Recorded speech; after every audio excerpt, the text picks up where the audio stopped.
வணக்கம், welcome to சாமி spoken English. இன்னைக்கு நம்ம பார்க்க போகிற லெசன் வந்து டெய்லி யூஸ் சென்டென்சஸ்.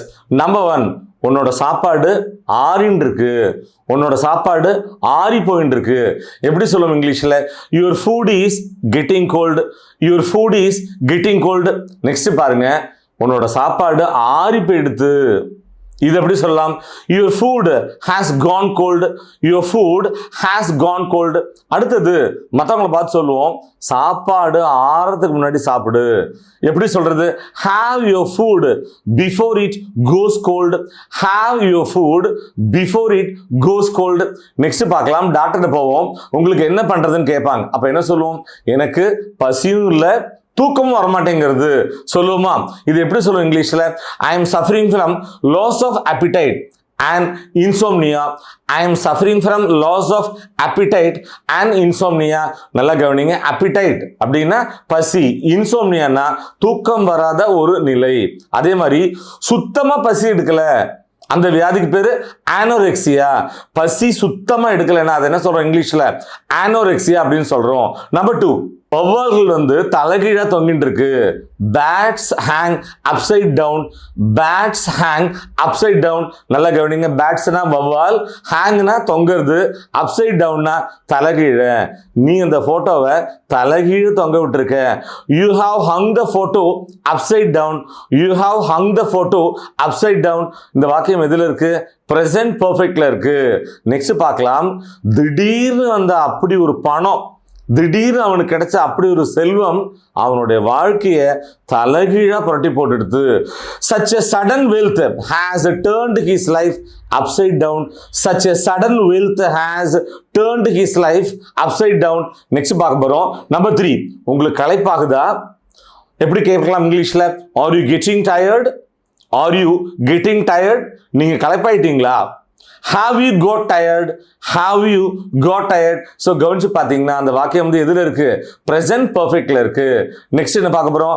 நம்பர் 4, யாராவது கதவை தட்டுவாங்க, என்ன சொல்லுவோம்? போய் யாருன்னு பாரு சொல்லுவோமா? எப்படி சொல்றது இங்கிலீஷ்ல? go and see who it is, go and see who it is. யாராவது கேட்பாங்க, அது உனக்கு உண்மையா தெரியுமா, கரெக்டா சொல்றியா, நிச்சயமா சொல்றியா? என்ன சொல்லுவோம்? அதை நான் என் கண்ணால பார்த்தேன், அதை நான் ஏன் கண்ணாலே பார்த்தேன். எப்படி சொல்றது இங்கிலீஷ்ல? ஐ saw it with my own eyes, I saw it with my own eyes. யாருக்காவது ஒரு பிரச்சனை இருக்கும், அந்த பிரச்சனையே நினைச்சுண்டு அந்த பிரச்சனையை எப்படி சால்வ் பண்றதுன்னு கவலைப்பட்டு இருப்பாங்க. அப்ப நாம போய் அவங்களுக்கு ஆறுதல் சொல்லுவோம், கன்சோல் பண்ணுவோம். எப்படி? கவலைப்படாத, நான் அதை பார்த்துக்கிறேன். Don't worry, I will see to it, don't worry, I will see to it. இப்போ ஒரு இன்ட்ரெஸ்டிங் ஃப்ரேசல் வெர்ப் கத்துக்க போறோம். என்னது அது? see through.